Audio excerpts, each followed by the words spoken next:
সাবরুম মহকুমা সাবরুম থানার অন্তর্গত সাতচাঁদ আরডি ব্লকের অধীনে থাইবং গ্রাম পঞ্চায়েত এলাকার নাগাশি টিলার রতন ধরের বাড়িতে কৃষকদের বরাদ্দের সরকারি 15টি পাওয়ার টিলারের দেখা মিলল।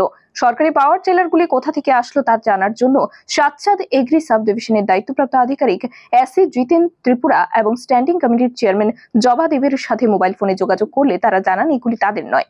আশ্চর্যের বিষয় হলো আজ সকালবেলা সাবরুম থানার পুলিশ গিয়ে শুধুমাত্র দেখেই চলে আসলো গোটা বিষয়টি।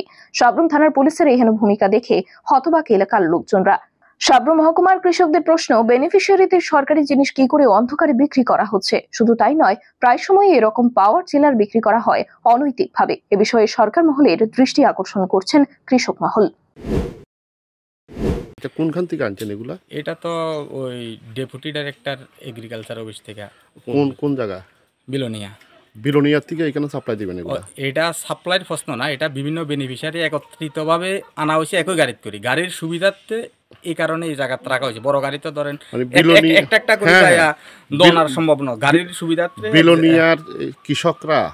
বিলোনিয়া কৃষক না, এটা আমরা সাবরুমের কৃষকরা। সাবরুমের কৃষকরা যারা মনে করেন বিভিন্নভাবে সিলেকশন হয়েছে, তো তারা তো একটা একটা পাইছে, বিভিন্ন বেনিফিশিয়ারি একটা একটা করে ফ্রিতে দেওয়া হয়েছে। কতজন বেনিফিশিয়ারি দেওয়া হয়েছে? ওই তো এটা এখানে কয়টা আনা হয়েছে? এখানে টোটাল 15টা।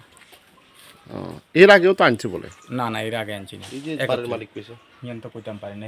এর আগে আনছে বলতে তারা ওই মেশিনটা পাইছে, এটাই আনছে ধান কাটার। ব্যুরো রিপোর্ট, খবরের প্রতিবাদ।